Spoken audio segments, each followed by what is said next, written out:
Nessa aula, nós estamos interessados em desenvolver uma gestão integrada estratégica, né, para o gerenciamento dos portos e aeroportos de São Paulo, considerando que existe, né, um modelo de distribuição de carga dos usuários do Porto de Santos, Guarulhos e de Campinas, que decidem, né, quais são os parâmetros que eles usam para mandar carga para um ou outro porto, né? Os pontos principais desse modelo seriam a distância, o valor da carga e a sua tonelagem. Mas além desses fatores, nós temos que entender que esse modelo integrado ele tem que levar em conta uma participação intermodal. Qual é o índice de participação, né, de cada um desses portos no total do comércio exterior do Estado de São Paulo. Depois fazermos uma análise, né, desse perfil dessa carga para sabermos qual é os termos de troca, né, dessas cargas de importação e de exportação e qual é a origem e destino dessa mercadoria, porque essa mercadoria vai influir na distribuição modal e naqueles valores de distância, valor e tonelagem. E por fim, os corredores de acesso rodoviário e ferroviário e hidroviário que possivelmente carretam a carga para o Porto de Santos, Guarulhos e Campinas. Nessa parte nós estamos mostrando o modelo de participação modal, né, considerando que a distribuição de carga em cada cidade do Estado de São Paulo é a mesma do Estado de São Paulo como um todo e reflete através dessas índices que estão sendo mostrados aí a partir do Porto de Santos, do aeroporto de Cumbica e Viracopos. Então, por exemplo, na cidade de São Paulo, as cargas se distribuiriam de acordo com esses percentuais do comércio de importação e exportação de cada um desses índices que estão sendo demonstrados aí. O Porto de São Sebastião, que contribui com 7% do comércio internacional do Estado de São Paulo, não está sendo levado em conta porque ele não compartilha a mesma interlândia primária do Porto de Santos, Cumbica e Viracopos. Se ele fosse considerado, ele traria uma distorção, já que, por exemplo, a cidade de São Paulo não manda e nem recebe carga de São Sebastião. A razão para a qual nós não estamos considerando o Porto de São Sebastião nessa estudo de modelo integrado, né, de portos e aeroportos de São Paulo é justamente porque ele não compartilha essa interlândia primária com os outros portos, né? Nós estamos vendo que 99% das importações do Porto de São Sebastião é do Estado de São Paulo e 96% dessas importações vêm pelo município de São Sebastião. Então, a carga que entra e sai do Porto de São Sebastião é através do terminal rodoviário, né? E os produtos são esses que estão mostrando aí, né? Que é líquidos, gasolina de aviação, nafta, óleo diesel e petróleo. Então, ele é um terminal específico do sistema rodoviário da Petrobras. Por isso, se ele for levado em conta no modelo, ele causaria distorção, já que as cidades do Estado de São Paulo não mandam carga para ele. Essa figura, por assim dizer, mostra a interlândia, né, do Porto de São Sebastião e demonstra claramente que ele não compartilha a mesma interlândia dos outros portos e aeroportos de São Paulo. Ele é um terminal específico do sistema rodoviário da Petrobras.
Então, para nós definirmos esse modelo de gestão integrada de portos e aeroportos, nós vamos começar, e esse é o tema dessa aula, que é a primeira parte, né, análise do Porto de Santos, né? E as análises do Porto de Santos serão depois similares para os aeroportos de Guarulhos e Campinas. Então, a Interlândia primária do Porto de Santos é essa que está mostrando na figura, que tem 874 bilhões de dólares, 80 milhões de pessoas, 10 mil dólares de renda per capita e um comércio exterior de 200 milhões de dólares. Essa figura mostra a distribuição da Interlândia primária do Porto de Santos a partir dos valores, né? Considerando que o Estado de São Paulo é aquele que contribui com 77% dos valores de exportação e importação do comércio do Porto de Santos. Essa figura é similar à anterior, só que agora aqui nós mostramos a distribuição da carga na Interlândia primária do Porto de Santos. Então você pode ver aí que, por exemplo, a participação de Mato Grosso em termos de carga é muito maior do que o seu valor. Essa diferença entre 4% na participação em valor e 13% na participação da carga de Mato Grosso é o valor da carga como um todo. Então, nesse caso, a tonelagem total do Porto de Santos, que é proveniente principalmente do Estado de São Paulo, com contribuição de 69%. Aqui voltamos a mostrar a figura com a distribuição das cargas por valor pela Interlândia, mostrando que essa diferença, né, é exatamente o valor da carga por tonelada. Assim, nós teríamos a divisão de 92 bilhões de dólares por 67 milhões e meio de tonelada, dando assim uma estimativa média do valor da carga em dólar por tonelada que entram e saem pelo Porto de Santos.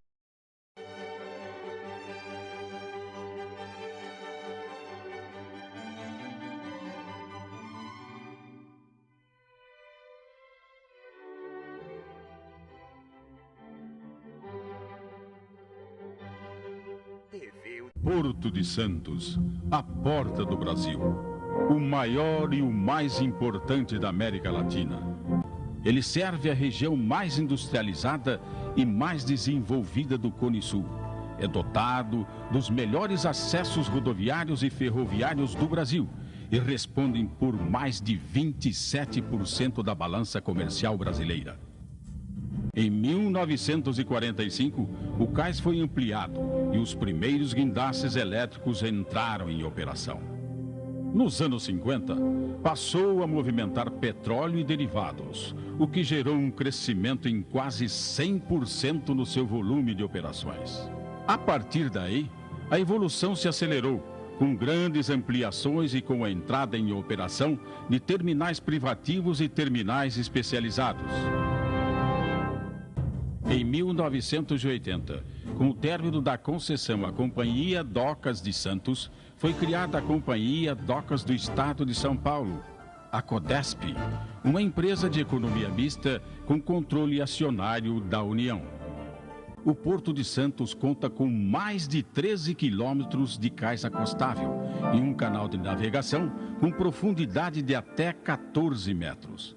Dispõe também de cerca de 500 mil metros quadrados de armazéns e 1 milhão de metros quadrados de pátios, extensa malha viária e ferroviária.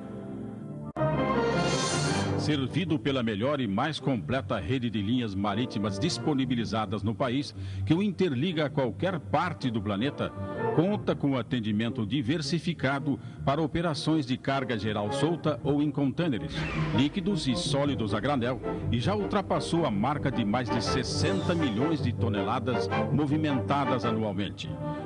Seu parque de equipamentos é outro indicador cada vez mais seguro de sua capacidade. São modernos e especializados recursos, como carregadores e descarregadores de navios, transtêineres, portêineres e empilhadeiras de grande capacidade que vem garantindo significativo crescimento de produtividade. O porto conta também com um terminal exclusivo para passageiros, por onde passam mais de 180 mil turistas por temporada. Bem, nós precisamos definir melhor esse perfil da carga, né? Começando um estudo mais particular dessa discriminação dessas mercadorias de exportação pelo Porto de Santos. Vamos começar essa análise do perfil de carga do Porto de Santos através das exportações, considerando 46 milhões de toneladas e 50 bilhões de dólares de exportação em Santos em 2008, né? Considerando 120 produtos que representam 18%, né, do valor total das cargas e 9 bilhões de dólares. E tem como tonelagem 1,5 milhão de toneladas, representando 3% de toda a tonelagem da exportação. Essa divisão entre o valor da carga com a sua tonelada, dá o valor médio dela por tonelada. Então, esses 17% de produtos mais valiosos representam, tem um valor médio de dólar por tonelada de 6.234 dólares.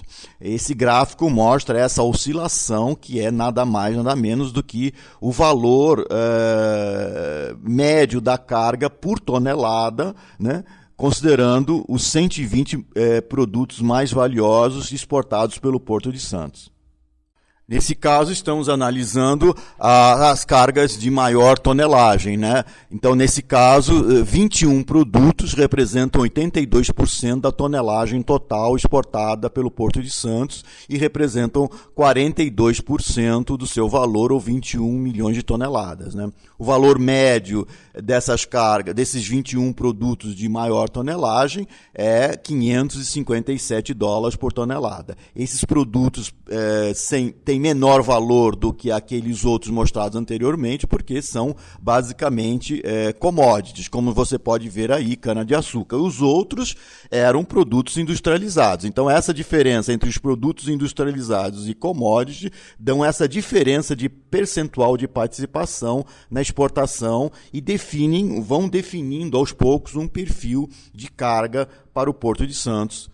Então, nessa etapa agora, vamos analisar o perfil das cargas, das mercadorias de importação pelo Porto de Santos.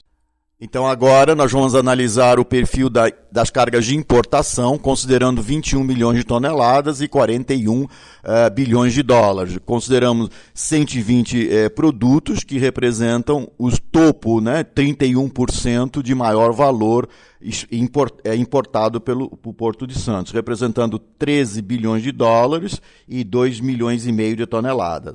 O valor médio dessas cargas de importação, desses 120 produtos de maior valor, seriam 5.205 dólares por tonelada, mostrando essa mesma variação, né, que nós mostramos na exportação. E os mesmos produtos são aqueles de maior valor, produtos mais industrializados.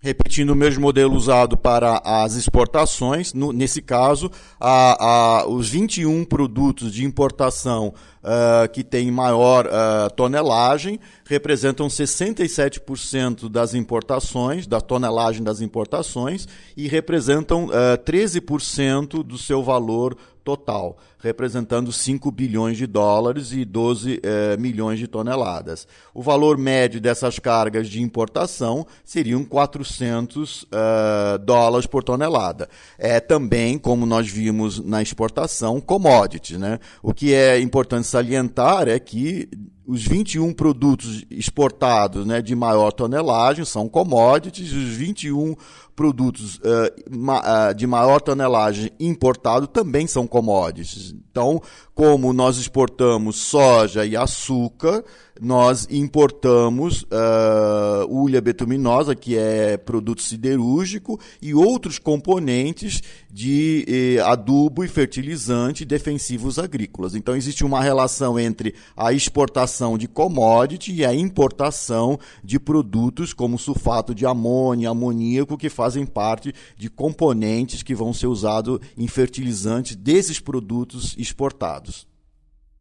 Bem, nós precisamos aprofundar um pouco mais essa análise, né, desse perfil de carga para nós podermos analisar são os termos de troca da importação e exportação do Porto de Santos, fazendo uma avaliação de como as mercadorias são classificadas. As mercadorias são basicamente classificadas de acordo com a nomenclatura comum do Mercosul, que vai definir as mercadorias através de um código para que possa ser manipulada internacionalmente e representem a mesma coisa em qualquer país. Assim, você começa uma classificação dessas mercadorias dos produtos menos elaborados até os mais elaborados. Os menos elaborados seriam, digamos, animais vivos, e os mais elaborados seriam, digamos, aparelhos de precisão. Então, as mercadorias são divididas em vários capítulos, né, que definem um produto e depois várias posições que vão especializando esse produto. No caso aí que vocês estão vendo, animais vivos é capítulo 1, depois qual é a sua raça e se ele está, digamos assim, tem cria ou não tem cria, de acordo com as suas especificações vão sendo criados itens e subitens. Esses capítulos depois são agrupados por seções que definem grandes grupos de capítulos que referem-se ao mesmo tema. Essa classificação é importante para que nós possamos definir exatamente o que nós queremos dizer quando nos referimos a um produto como computador, televisão ou tela de cristal líquido. E que isso possa ser analisado sobre o mesmo ponto de vista em qualquer lugar do mundo. Então, essa figura mostra como os capítulos são agrupados por seções, mostrando, por exemplo, que a seção 1 agrupa os capítulos de 01 a 05 e referem-se a animais vivos e produtos do reino animal, até chegarmos ao capítulo 21, que são objetos de arte e coleções de antiguidade, que referem-se ao capítulo 97 até 99. Nessa figura eu estou mostrando todos os capítulos que existem, na verdade é de 1 até 99, mostrando como nós já vimos, animais vivos é o capítulo 1, o capítulo, por exemplo, 95 são brinquedos, 87 veículos, automóveis, 88 são aeronaves, os capítulos 61, 62, 63, vestuários e testes, e café é o capítulo 9, cereais 10, açúcar 17, soja 12. Então, quando nós nos referimos a esses produtos, né, nós temos que usar esse código desses capítulos. E a partir das especificações, se a carne, por exemplo, é congelada ou apenas resfriada, ela vai ter um código do capítulo 2 com suas posições e subposições, como nós mostramos anteriormente. Então, voltando àquela figura anterior, vocês podem ver que aqueles capítulos que não mostrei na tabela anterior, agora são subespecificados de acordo com seção, capítulo, posição, subposição e subitem. Assim, vocês podem entender como essa classificação especifica produtos do menos elaborado até o mais elaborado, com as suas particularidades e especificações. Essa explicação sobre a classificação das mercadorias agora vai ser usado para nós podermos entender quais são os termos de troca entre a importação e a exportação das mercadorias que passam pelo Porto de Santos. Como a classificação dos produtos por capítulos representa uma gradação do menos especializado até o mais especializado, eu fiz uma estatística considerando 99 capítulos, né, de 01 até 99, e sua termo de troca, fazendo uma divisão entre a quantidade de produtos exportados e importados dentro de cada grupo de capítulos. Assim, eu agrupei os capítulos em 10, de 01 até a 09, de 10 a 19, de 20 a 29, até chegar a 90 a 99.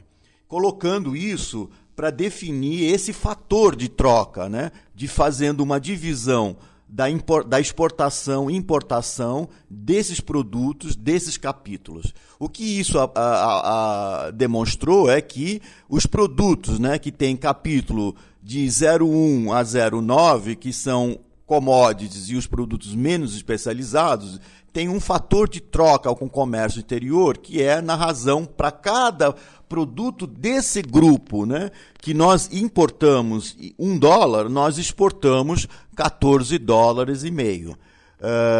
Para os produtos do capítulo 10 a 20, para cada dólar de importação de produtos dessa categoria, nós exportamos 9 dólares e 30 centavos. Assim vai que nos produtos mais especializados, que vão do capítulo 90 ao 99, para cada dólar importado desse grupo de produtos, nós exportamos apenas 80 centavos. Então, nós temos um déficit na medida que nós analisamos os capítulos que têm produtos mais especializados. Para que vocês possam entender melhor como os cálculos daqueles gráficos foram feitos, eu mostrei, então, os termos de troca pelo agrupamento mostrado naqueles gráficos. Então, o primeiro agrupamento é dos capítulos que vão de 01 a 09, que começam com animais vivos até produtos como carne e café. Então, os termos de troca nesse grupo de produtos estão mostrados aí nessa tabela. Nós exportamos carne desossada de bovino, café não torrado, e importamos bacalhau, leite, avelãs e peras frescas, né? A relação de troca é para cada dólar importado, nós exportamos 14,50 dólares, porque nós concentramos as nossas exportações nessas carnes desossadas e café, que representam 6 bilhões de dólares, enquanto importamos apenas, nesse grupo de produtos, 426 milhões. Nesse agrupamento de produtos que vão de 10 a 19, que referem-se às seções 2, 3 e 4 de produtos do reino vegetal e gorduras animais, onde estão os produtos de commodity mais exportadas pelo Brasil, como grãos de soja, açúcar e outros produtos alimentícios, né? A relação de troca, os termos de troca desse grupamento de produtos, né, com a importação é na relação de $1 de importados para 9 dólares e 30 centavos de exportação. Então, nós estamos vendo que nós temos uma concentração muito grande de produtos de commodity, como soja e açúcar, que representam 7 bilhões de dólares, e uma importação muito pequena de 816 milhões de dólares, que dão esse fator de troca de 9,3.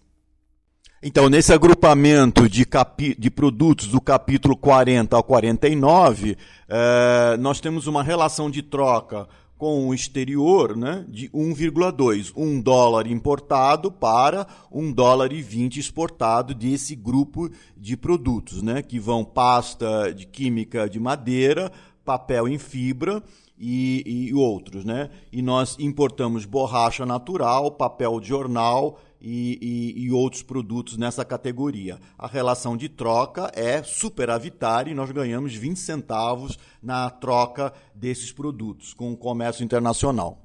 Na medida que nós progredimos na especialização dos produtos, agora no capítulo 50 ou 59, que é mais especializado que os anteriores, nós começamos a ver um déficit nessa relação de troca. Então, nesse agrupamento de produtos, para cada dólar importado, nós exportamos apenas 80 centavos. Né? Por quê?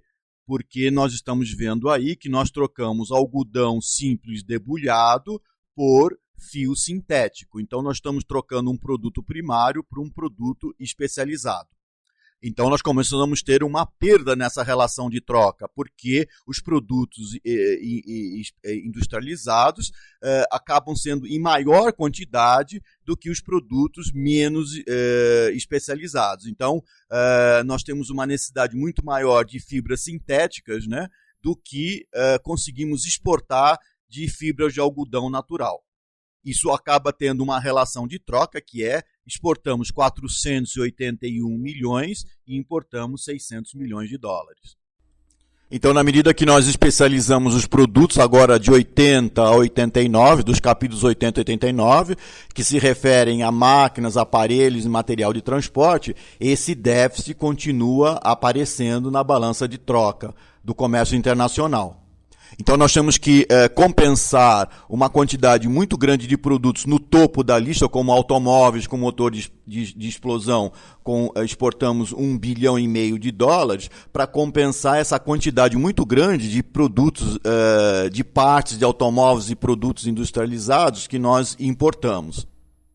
A soma total dessas duas trocas acaba sendo uma perda. Se bem que nós temos que observar que alguns produtos importados aqui, como partes de automóveis, estão sendo usados para montar esses automóveis que estão sendo exportados, através da isenção fiscal de importação, conhecida como o regime alfandegário do drawback, que você pode importar partes do veículo, como, por exemplo, câmbio, desde que esses câmbios sejam exportados num veículo completo. E, nesse caso, você não paga nenhuma taxa de importação.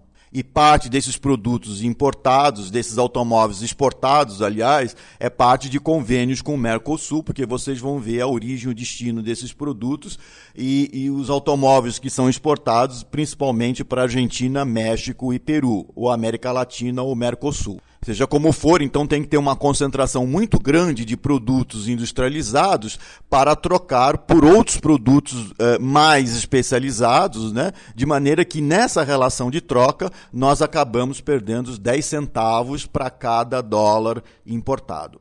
Esse é o agrupamento mais alto da tabela de classificação de produtos de 90 a 99, que são os mais especializados.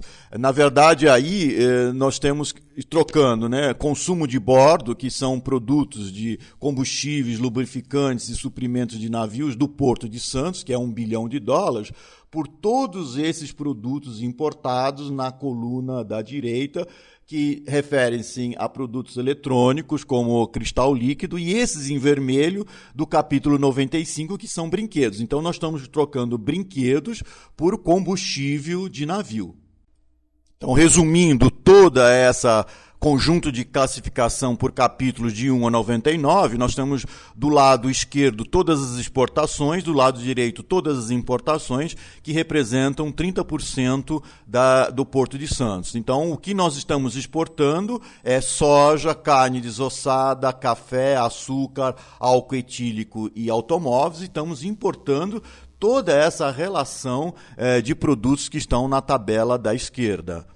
Da direita, de maneira que a relação de troca do Porto de Santos, considerando 30%, né, de todas as exportações, de toda a movimentação de exportação do Porto e importação do Porto de Santos, nós temos, para cada dólar importado, nós exportamos $1,20. Bem, fica claro nessa tabela que nós estamos trocando produtos menos especializados por produtos mais especializados, já que os produtos que têm maior valor no comércio internacional, que nós conseguimos vender mais, são aqueles que têm classificação menor na tabela de classificação de mercadorias. E os produtos que nós estamos importando mais, em maior quantidade, são esses produtos mais especializados. Se bem que no topo da tabela da direita nós temos cloreto de potássio, que nós estamos importando em grande quantidade, enxofre, porque eles são parte de adubo que vai ser usado para exportar os produtos que estão na tabela da esquerda. Então, existe essa relação direta de grandes quantidades de commodity, como cloreto de potássio, sendo importadas para exportar essa grande quantidade de produtos agrícolas. Então, nós voltamos àquela tabela que eu tinha mostrado inicialmente para vocês e plotamos no gráfico todas essas relações de troca desses conjuntos de capítulos de 1 a 9, de 10 a 19, de 20 a 29, até chegar a 90 a 99, para termos, então, 10 grupos, né, de relação de troca que mostre qual é, digamos, os termos que essas trocas estão sendo realizadas no Porto de Santos para cada agrupamento de produtos. Lembrando que essa evolução, né, do menos especializado ao mais especializado é do capítulo 1 até o capítulo 99. Então, está claro, quando plotamos isso no gráfico, que nós temos maior relação de troca, né, ganhamos mais dinheiro quando os produtos são menos especializados. Do capítulo 01 até 09, nós trocamos com o exterior na base de $1 para cada 14 dólares e meio exportado. Nos produtos de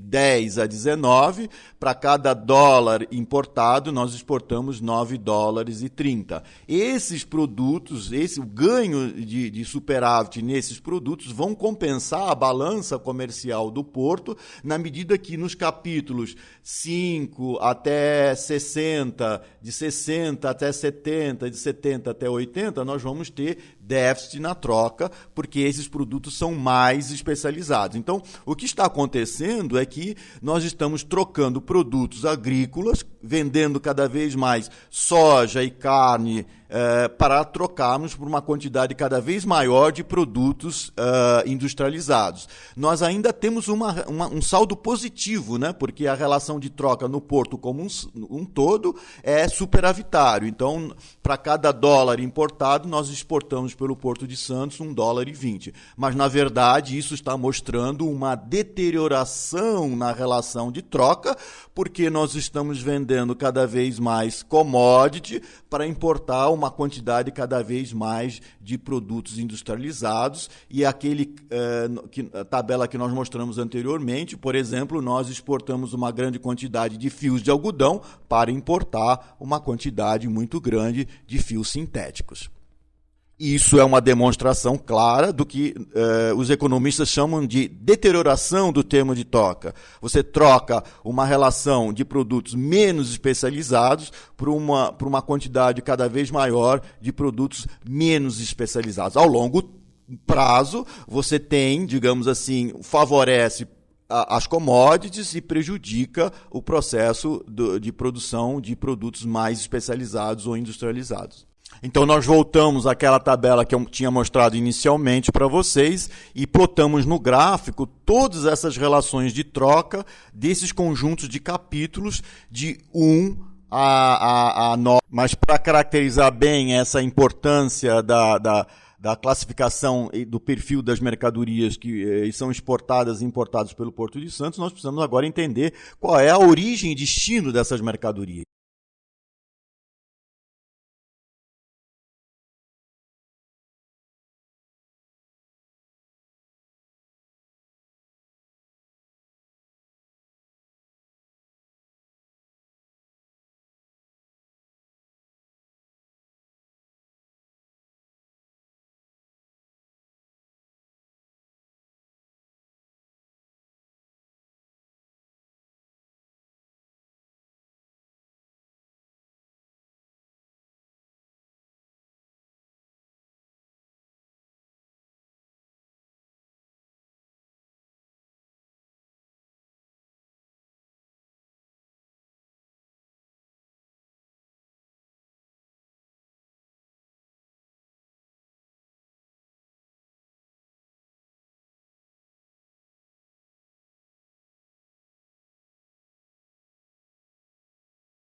Nós vamos então começar a análise da origem e destino das mercadorias do Porto de Santos, considerando 50% dos produtos exportados e 50% dos produtos importados. Aqui está, digamos, os 22 itens de produtos que representam 50% das exportações do Porto de Santos. Só para vocês terem uma ideia, as 50% das importações são representados por 208 itens de produtos. Então, nós estamos trocando 22 itens de produtos por 208 itens de produtos importados. A origem e destino dos produtos exportados, a origem é quase sempre o Estado de São Paulo, porque é o Porto de Santos, né? A coluna onde está o Estado de São Paulo representa a maior parte dos produtos, né, que tem origem na exportação pelo Porto de Santos, e nós podemos definir como carne, como açúcar, como álcool etílico, como automóvel. A origem e destino das cargas de exportação, considerando 50% do topo das cargas mais valiosas, são principalmente o Estado de São Paulo, com 60%, e a Europa, com 30%, né, de destino. E o que é surpreendente é que a Europa e os Estados Unidos têm um peso muito grande, né, no destino das nossas exportações. E o Estado de São Paulo, Mato Grosso e Minas têm um peso muito grande na origem das cargas. Então, o papel, digamos assim, da China e da Ásia é bem pequeno, é bem menor, né, digamos assim, do que a Europa e os Estados Unidos, que são os nossos principais parceiros no comércio internacional. Embora a China individualmente tenha crescido e já tenha passado os Estados Unidos, mas a Europa continua sendo o maior destino das nossas exportações.